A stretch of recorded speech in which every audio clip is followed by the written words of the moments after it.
I needed some help. So I had some business like Iowa Stone Supply, Payne's RV, just a lot of people helped me kind of get that off the ground. And when I took pictures of that car, I took it to the malls and I tried to raise awareness, and I did all these things for these companies, but I also did it because I wanted to raise awareness for Alive and Running and Relay for Life, because they're things that are very important to me.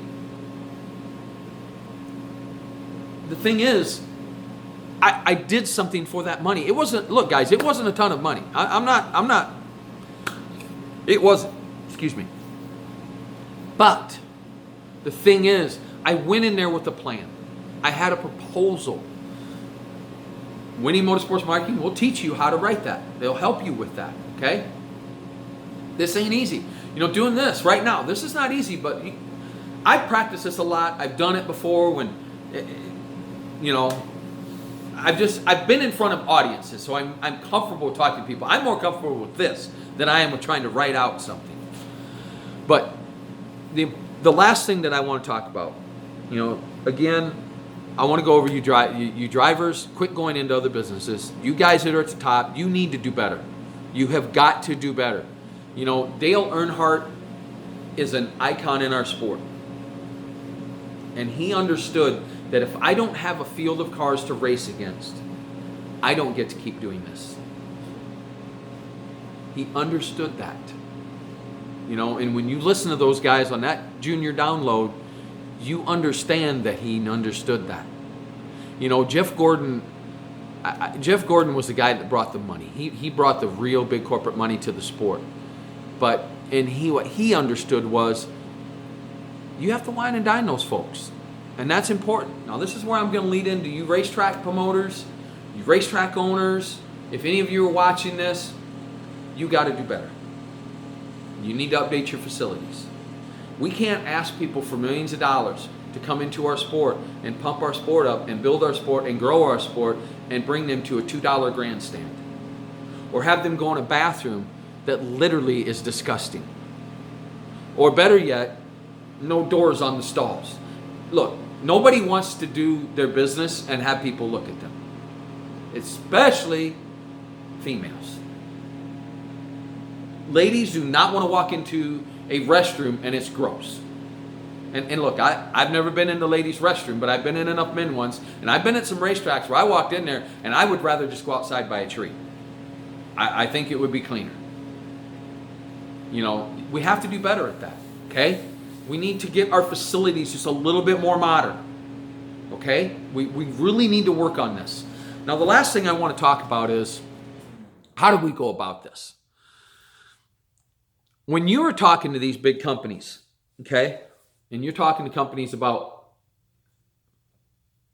excuse me, my throat's getting dry, and you're talking to companies about big time sponsorship, or maybe the Dirt Nights guys are in there and they're talking to company ABC about becoming the title sponsor, and that in turn can boost that. Here's all they care about. The CFO is likely going to be sitting there going over this with you if you're doing this proposal. The CFO don't care you win races. He don't care shit where you finish, man. He cares about one thing: ROI. ROI. Return on investment. When they look at numbers, this is what they look at. How many people are watching this? How many people are attending? What is the market penetration of what you're doing? And they have a dollar value on it. I can tell you this. Social media, your followers, it's about $1 a follower. A company's going to give you, if you're good and you're doing good with videos and you're doing a good job in all that aspect, you're building it, you might get 50 cents on that dollar. Most time you're going to get 25. Just being honest, man. Don't take it hard. It's just the facts, okay? When you look at Haley Deegan, take her for example. Right now, she is one of the top 5 athletes in social media value. And she isn't even to the top of NASCAR yet. She's racing ARCA. She's going up though. But she does a phenomenal job with her social media. She got where she is because she built her social media following. Okay? So guys, Can you do this? Can we take weekly racing up from where it is? Regional racing, let's say, up from where it is. Maybe get it back to where it's good for national. You know, I can talk about IMCA modifieds. I can talk about late models too. They're in the same boat. Look, you know, you go to some of these late model shows. When they come to town, there's 35 cars. 35. That's it. None of the locals come out. And a lot of that has to do with rules. But take IMCA modifieds. 30 to 40 show up for the touring races. You know, the Dakota Tour does really good. They get a lot of cars up there. But the thing is, it could be better. You know, the more cars you have, the more people want to tune in. So here's where I'm going with this. Let's take, you know, and I know these numbers, but let's take the Dirt Night Show. I think it's 6-8 million homes it goes into. But here's what we don't know. Here's what we don't know. When you attend a race, let's say Super Nationals. If you call and you ask, no one knows how many people were there, how many were in the pits, or how many people streamed it. This is where I'm going to get on you sanctioning bodies. You have to do better with this. You have got to do better with this. One of the reasons NASCAR is where they're at is every week those teams get a media breakdown. They know exactly how many homes, who watch, demographics, everything. So they can go back to the multi-million-dollar sponsors and say, here was your penetration this week. Now, if you call probably every sanctioning body that's on a weekly level, so to speak, or a regional touring series or a national touring series, and you ask for that, oh, we don't know. You don't know? You know how many tickets you sold that night? How many people? You know how? I know you know how many people signed into the pits because you got to sign in. You can count them. You want that information. You should be giving that information to your racers when they ask for it, because when they go to that sponsor and they say, "Hey, I'm going to run this tour. This many people are going to watch it on MAV TV when it comes out later on." So there's a lot of potential for us to be seen there. 6 to 8 million homes it goes into. Also, the streaming service is going to stream all these races. They got about 10 million people streaming. And average attendance at all the racetracks and in the pits is about 8,000. Let's say 10,000. We'll go 10. Okay, now we got numbers. Remember what I told you about value?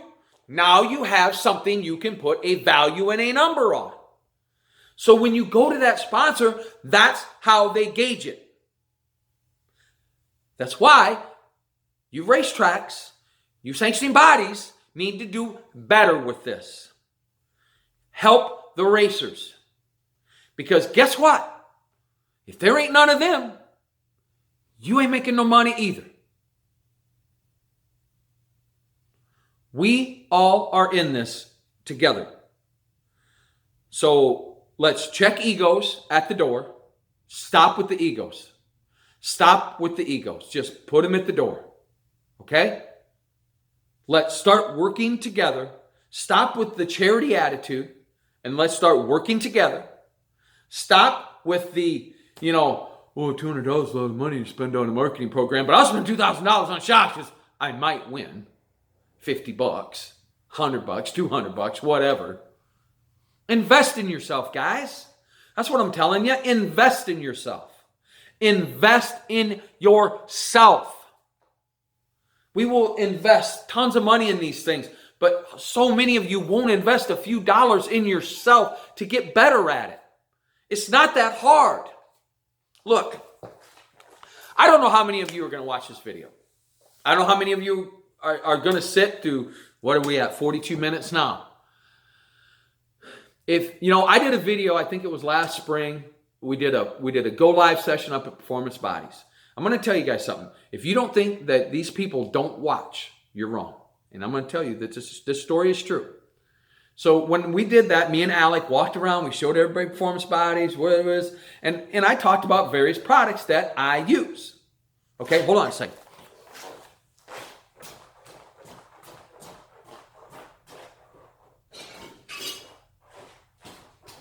I'm coming. Don't go anywhere. All right. We talked about, and as I was walking through, I mentioned products. One of the products that I mentioned was this. Strange oval axles. You know why I mentioned them?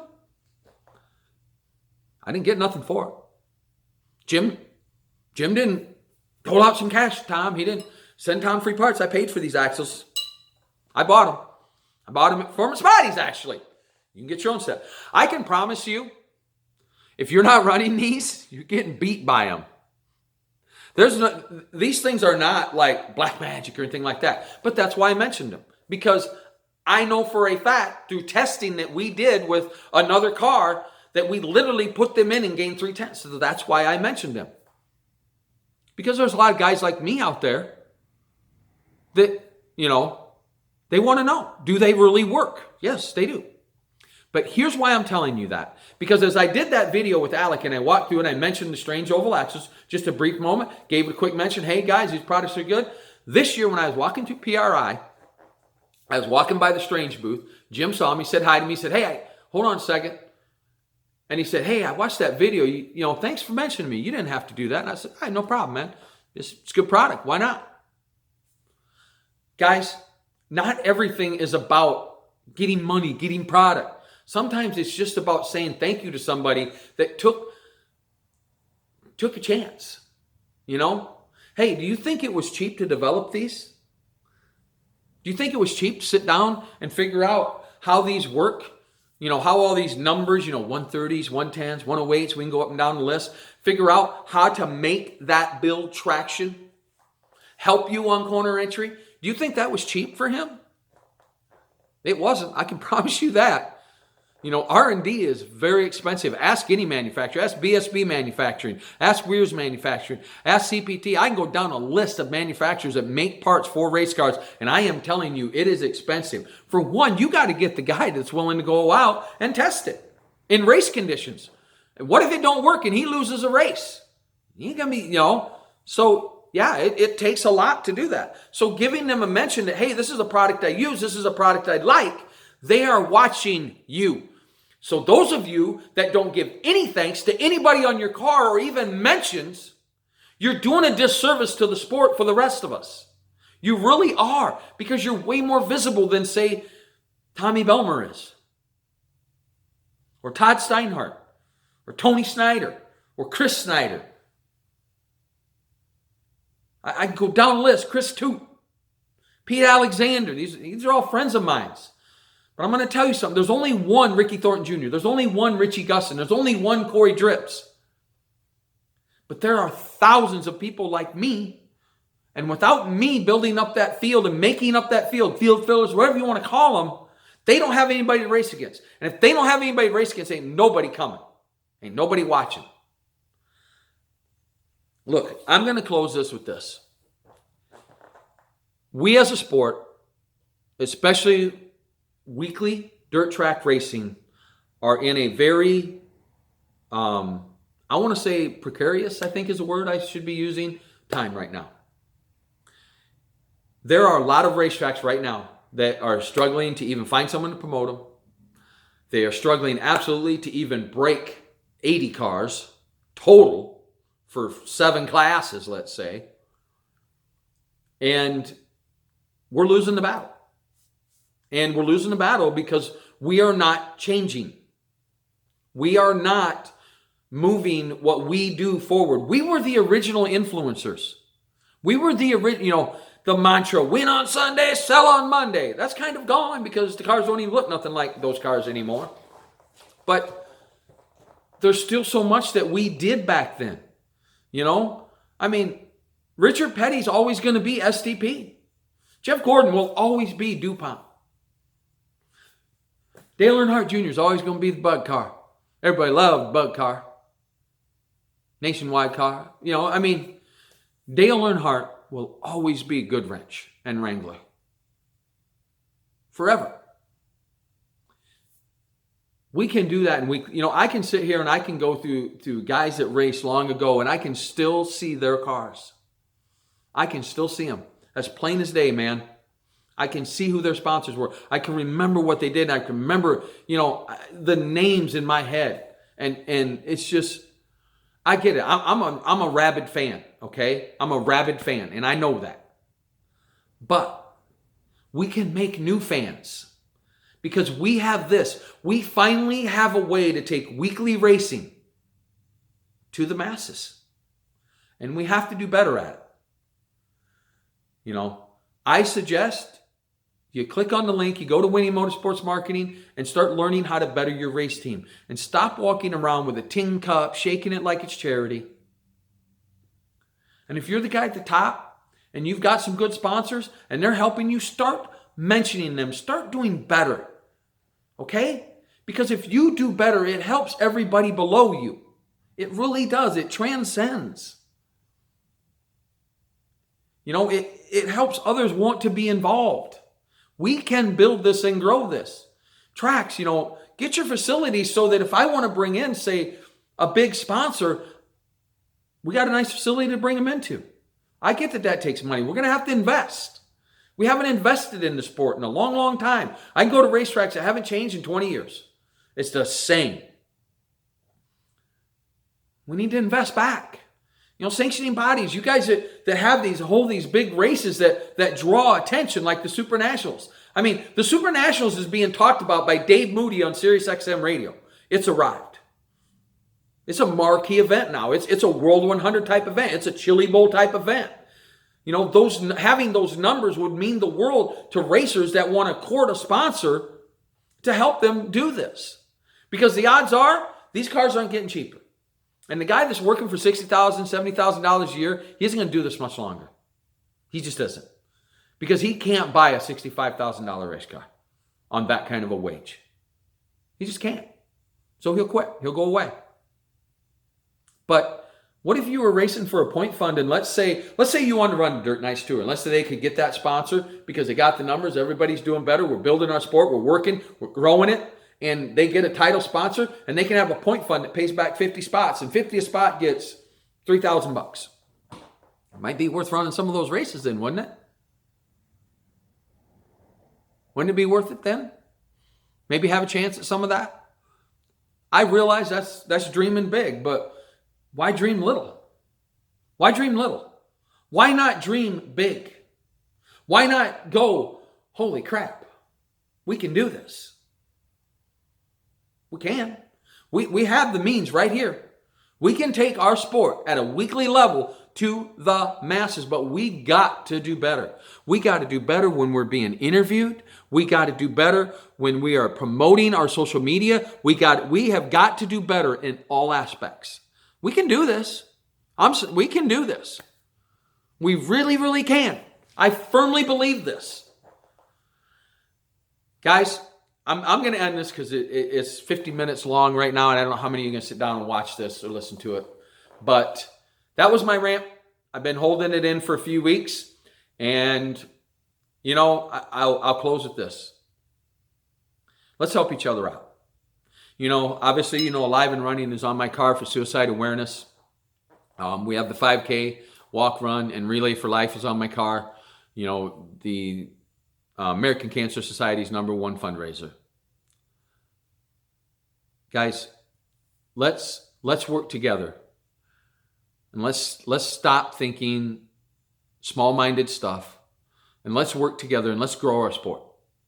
Let's grow our sport. Let's be kind to one another. Let's help each other out. Let's stop slamming each other. Let's stop bashing racetracks on social media. You know, you want to have a discussion, that's one thing, but don't go into bashing. It hurts the sport. Okay? Some potential sponsor goes and see, oh, they race here. Well, let me look and see what, why would you want to go there? I mean, it sounds like it's a bad place. Let's work together. Let's make this the year that we put weekly racing on the map in the social media world. Hey guys, again, there'll be a link in the top, Winning Motorsports Marketing. Go check it out. Also, there'll be a link to the Rigsby Report with Doug Bland, and really listen to what Doug's saying. And I'm also going to recommend, if you guys really are true rabid race fans, you've really got to go start listening to the Junior Download, man. That is so awesome. Him bringing, I could sit and listen to those guys for hours. But hey, everybody, have a great day. Enjoy your weekend, and seriously, let's work together. Let's build this sport into something big. All right? Hey, everybody, have a great day.